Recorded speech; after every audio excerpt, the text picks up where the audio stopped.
Welcome back to everyone. तो आज दोस्तों हम लोग देखने जा रहे हैं the T10 session on overheads, है ना। तो यहाँ पे हम लोग टॉप 10 क्वेश्चंस देखेंगे। मतलब मैंने बहुत ज़्यादा डिफिकल्ट वाले कैलकुलेशन बेस्ड क्वेश्चंस यहाँ पे नहीं लिए, मैंने थोड़े थियोरेटिकल क्वेश्चंस ज़्यादा कवर किए हैं यहाँ पर। एंड इतना ज़रूर है कि ये जो मैंने कवर किए हैं ऐसे क्वेश्चंस बिल्कुल एग्जामिनेशन में आने के बिल्कुल चांसेस है। ठीक है, तो चलिए हम लोग जरा जल्दी से एक बार डिस्कस कर लेते हैं। रूल आई होप सबको याद है कि सबको पहले एमसीक्यू देखना है, पॉज करना है, सोचना है, उसके बाद आपको प्ले करके देखना है कि हम लोग सही है कि गलत है। ठीक है, ऑल द बेस्ट। चलिए लेट्स गो।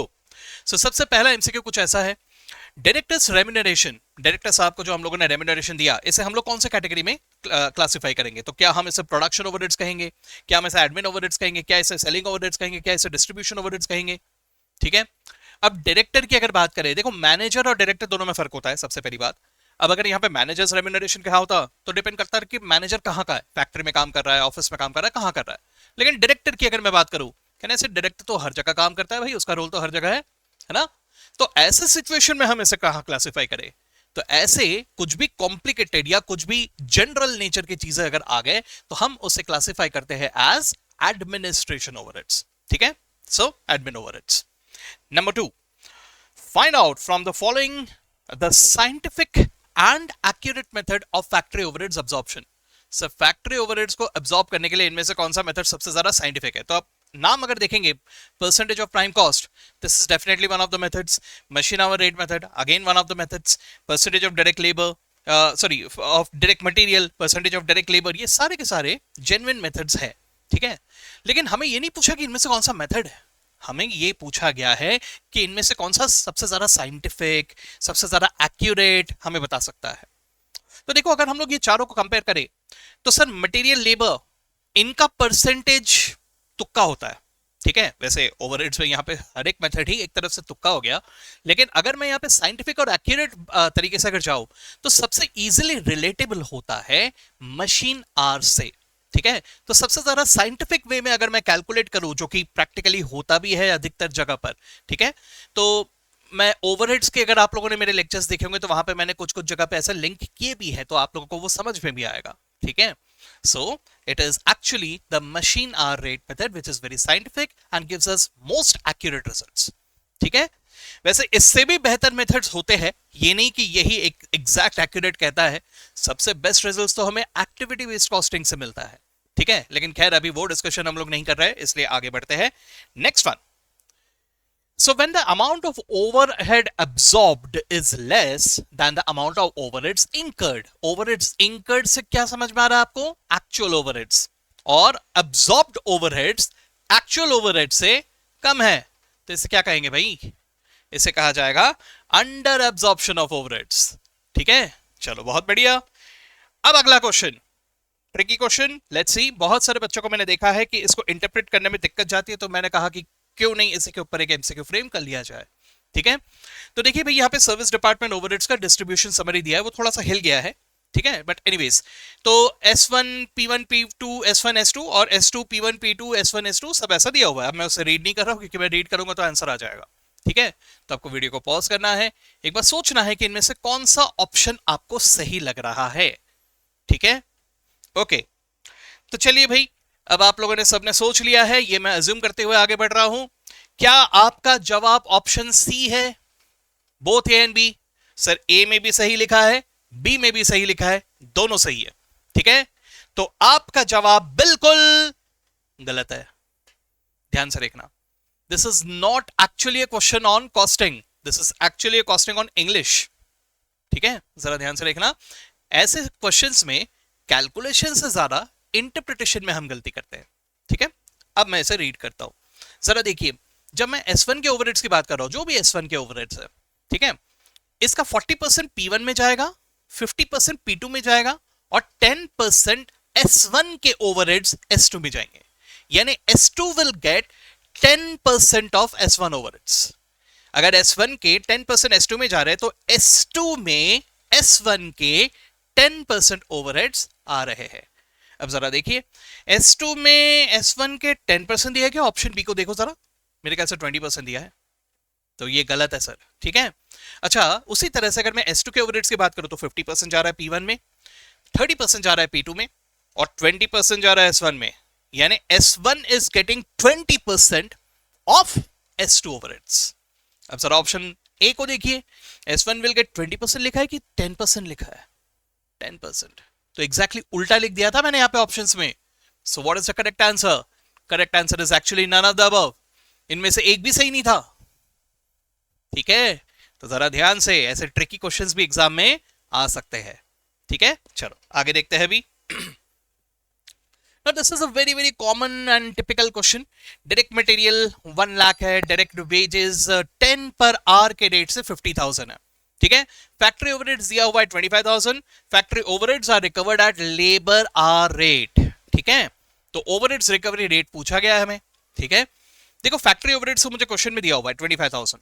ठीक है, what is not given to me is basically the hours, labour hours. लेकिन कहना है कि लेबर आवर्स में कैलकुलेट कर सकता हूं। देखो लेबर आवर रेट अगर मुझे निकालना है तो factory overheads whatever is the budgeted factory overheads divided by the budgeted direct labour hours, this is how we will calculate the factory overhead recovery rate. अब मुझे यहाँ पे फैक्ट्री ओवरहेड्स तो दिया हुआ है, कुछ नहीं दिया है, तो let us assume that this is the budgeted one. ठीक है, तो बजटेड अमाउंट इज 25,000, लेकिन लेबर आवर्स के बारे में मैं कैसे कैलकुलेट करूं सर? देखो जरा ध्यान से, आपको डायरेक्ट वेजेस दिया हुआ है अमाउंट 50,000 और वेज रेट भी दिया हुआ है 10 पर आवर। तो इन दोनों की मदद से कहना है कि हम लोग लेबर आवर्स कैलकुलेट कर सकते हैं, है ना? कैसे निकालोगे? Wages divided by the wage rate, है ना? तो wages is 50,000 divided by wage rate अगर करोगे 10, तो उससे आपको मिल जाएगा 5,000 लेबर आवर्स, राइट? सो अगर 5,000 लेबर आवर्स को कंसिडर करते हुए हम लोग कैलकुलेट करें तो फिर क्या होगा recovery rate? It will be 25,000 divided by 5,000, यानी कितना? It will be ₹5 per hour. अब यहां पे तुक्केबाजी मत कर लेना कि 25,000 बाय 50,000 कर लो, 0.5 या 50%, ऐसा कुछ मत करना, ध्यान से logically. So the correct answer here is ₹5 per hour. ठीक है, चलो बहुत बढ़िया। नेक्स्ट क्वेश्चन, अगला क्वेश्चन कुछ ऐसा है, ओवरहेड्स इंकर्ड है 3.5 लाख, ओवरहेड्स अब्सॉर्ब्ड है 3 lakh, then there will be what?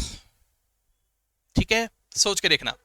ठीक है, देखो दोस्तों, हम लोग जब अंडर या ओवर एब्जॉर्प्शन की बात करते हैं तो इससे क्या समझ में आ रहा है आपको? अंडर एब्जॉर्प्शन यानी एब्जॉर्ब कम हुआ, ओवर एब्जॉर्प्शन यानी एब्जॉर्ब ज्यादा हुआ। तो यहां पर आपको देखना है कि एब्जॉर्ब कम हुआ कि ज्यादा हुआ। देखिए जरा, incurred means actual 3.5 lakh and absorbed is 3 lakh, यानी एब्जॉर्ब कम हुआ। कितना कम हुआ? 50,000 कम हुआ। So the correct answer is under absorption 50,000। ठीक है, चलो बढ़िया। Next question, if overheads paid for is ₹2,50,000, the overhead recovery rate is 10 per hour and the budgeted hours are 30,000 and actual hours are 24,000, then there will be what? ठीक है, चलिए under absorption over absorption पे फिर से question पूछा है, तो जरा ध्यान से देखिए, हमें यहां पे कैलकुलेट करना पड़ेगा कि हाउ मच इज एब्जॉर्ब्ड। ठीक है, क्योंकि ओवरहेड्स पेड जब दिया हुआ है फर्स्ट लाइन में तो हमें एक्चुअल ओवरहेड्स के बारे में दिया हुआ है। एक्चुअल ओवरहेड्स कितना है? 2.5 लाख। ठीक है, that is for sure, actual overheads is 2.5 lakh. Now what we need to do is we need to calculate the overheads absorbed. How much overheads did we absorb? चलिए देखते हैं एक बार। रिकवरी रेट तो 10 per hour है ना? तो 10 per hour को मुझे मल्टीप्लाई करना है with what? How many number of hours? Budgeted hours के एक्चुअल आवर्स? किससे मल्टीप्लाई करना चाहिए हमें? हमें इसे मल्टीप्लाई करना पड़ेगा विद द एक्चुअल आवर्स। ठीक है, एक्चुअल आवर्स को मल्टीप्लाई करो with the overhead recovery rate, जिससे पता चलेगा कि how much did we recover या how much did we absorb. ठीक है, तो यहां एक्चुअल आवर्स कितना दिया हुआ है? 24,000। सो 24,000 into 10 is what we have recovered. So how much did we recover? 24,000 into 10 is 2,40,000. Actual 2.5 lakh और रिकवर यानी एब्जॉर्ब किया 2,40,000, यानी 10,000 कम। तो this is what? This is an under absorption of 10,000। ठीक है, चलो बहुत अच्छे। अगला क्वेश्चन थोड़ा मजेदार क्वेश्चन है, जरा आराम से इसको स्टडी कीजिए। थोड़ा सा कैलकुलेशन मैथमेटिकल है लेकिन अच्छा है, interesting. Let's see, absorption rate दिया हुआ है 130 पर आवर, 130 रुपए प्रति hour. The production hours are 300। ठीक है, एब्जॉर्प्शन रेट दिया है 130 पर आवर, प्रोडक्शन आवर्स है 300। सर ये बजटेड है कि एक्चुअल है? वेल अगर कुछ ना दिया हो तो हमारे काम का जो वही मान लो यार, यानी इसे एक्चुअली मान लो। ठीक है, और तो कुछ दिया है नहीं, है ना? सो आवर्स है 300 और एब्जॉर्प्शन रेट इज 130। ठीक है, कहना है कि इसकी मदद से मैं ओवरहेड्स एब्जॉर्ब कैलकुलेट कर सकता हूं। 300 इंटू 130 करो कैलकुलेट, कितना आ रहा है? कर लिया? ओके। अब मुझे बोला गया कि there is under absorption of 3000, under absorption हुआ है, तो इसका मतलब एक्चुअल एक्सपेंसेस कितना रहा होगा?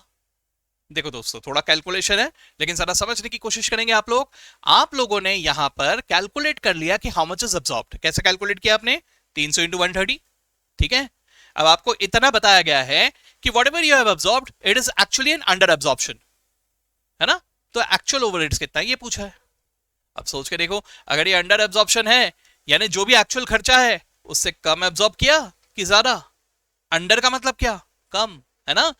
सो हम लोगों ने जो एब्जॉर्ब किया है 39,000 जो आप लोगों ने निकाला, that is less, and that is less by how much? That is less by 3,000। So what must have been the actual expense? 39,000 जो रिकवरी अभी कैलकुलेट किया प्लस 3,000 यानी कितना? 42,000। That must have been the actual expense, है ना। अगर actual expense 42 है and absorb 39 है, तभी ना अंडर एब्जॉर्प्शन हुआ है 3,000 रुपीज का, ठीक है। चलो बहुत अच्छे। नेक्स्ट क्वेश्चन थोड़ा अकाउंटिंग रिलेटेड है, लेट्स सी। ओवरहेड्स अकाउंट में क्रेडिट बैलेंस है, अब इसका मतलब क्या हुआ? ओवरहेड्स अकाउंट में क्रेडिट बैलेंस, पहली बात तो क्रेडिट बैलेंस का मतलब क्या हुआ? क्रेडिट बैलेंस का मतलब डेबिट ज्यादा कि क्रेडिट ज्यादा? क्रेडिट ज्यादा। क्रेडिट बैलेंस का मतलब होता है क्रेडिट इज इन बैलेंस। तो अगर क्रेडिट साइड ज्यादा है तो क्रेडिट बच गया, that is what is called as credit balance, ठीक है। हाँ जी, तो ओ क्रेडिट बैलेंस है 20,000 रुपए का। अब पहली बात तो मुझे ये सोचना पड़ेगा कि ओवरहेड्स अकाउंट के डेबिट में क्या आता है और क्रेडिट में क्या आता है। चलो एक हिंट दे देता हूं, एक तरफ एक्चुअल आता है, एक तरफ एब्जॉर्ब्ड आता है। अब अगर आप लोगों ने पढ़ा है तो बहुत अच्छी बात है, फिर आपका जवाब आ जाना चाहिए।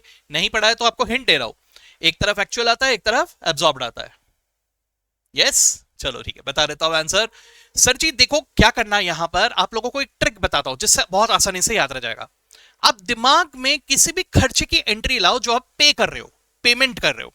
क्या एंट्री होती है बताइए इसका? Expense account debit to cash, है ना। तो जो भी एक्चुअल पेमेंट हो रहा है, एक्चुअल एक्सपेंस हो रहा है, वो आप एक्सपेंस अकाउंट को डेबिट करते हो, राइट। तो इतना याद रखना, ओवरहेड्स इज आल्सो एक्सपेंस, तो actual expense will always come on the debit, ठीक है। तो क्रेडिट साइड में क्या आएगा? उल्टा कर दो यार, एब्जॉर्ब्ड, है ना। क्रेडिट साइड में क्या आएगा? एब्जॉर्ब्ड। डेबिट साइड में क्या आएगा? एक्चुअल। क्रेडिट साइड में क्या होगा? एब्जॉर्ब्ड, ठीक है। मैं उम्मीद करता हूं कि आप लोगों ने ये अकाउंटिंग भी पढ़ा हुआ है, ये अज्यूम करते हुए ही मैं आगे बढ़ रहा हूं, ठीक है। तो सर अब क्रेडिट बैलेंस है, क्रेडिट बैलेंस है यानी क्रेडिट साइड में एब्जॉर्ब्ड है, क्रेडिट ज्यादा यानी एब्जॉर्ब्ड ज्यादा। अगर एब्जॉर्ब ज्यादा किया तो इसे क्या कहोगे? अंडर एब्जॉर्प्शन की over absorption? It is actually over absorption, ठीक है। बहुत अच्छे। वन लास्ट क्वेश्चन, ठीक है। लास्ट क्वेश्चन में हम लोग देखते हैं when the amount of under और ओवर एब्जॉर्प्शन इज सिग्निफिकेंट, अच्छा खासा अंडर या ओवर एब्जॉर्प्शन हुआ है, देन इन दैट केस हमने क्या करना चाहिए? क्या हमने उसे कॉस्टिंग पीएनएल में डाल देना चाहिए? क्या हमने सप्लीमेंट्री रेट यूज करना चाहिए? क्या हमने उसे कैरी फॉरवर्ड करना चाहिए कि नन ऑफ दीज? क्या करना चाहिए? सर अगर छोटा मोटा अमाउंट है तो आप भले ही उसे कैरी फॉरवर्ड कर दो, कॉस्टिंग पीएनएल में डाल दो, लेकिन अगर सिग्निफिकेंट अमाउंट है then in that case you should be using the supplementary rate method, ठीक है। So that is the correct answer, ठीक है। चलिए, तो ये कुछ इजी क्वेश्चंस थे, लेकिन उम्मीद करता हूं कि ये सारे के सारे क्वेश्चंस आपके सही आए होंगे, और कितने आपके आंसर सही आए आउट ऑफ दिस 10 ये मुझे कमेंट पे बताना आप लोग, ठीक है। सो दोस्तों आई होप कि आप लोगों को फायदा हुआ इससे भी, ठीक है। आगे बढ़ेंगे with some more T10 sessions, ठीक है। बट उसके लिए आपको थोड़ा वेट करना पड़ेगा, 1-2 दिन में ही I mean coming up with another T10 session, alright. चलिए दोस्तों, so let's end it here, goodbye all of you.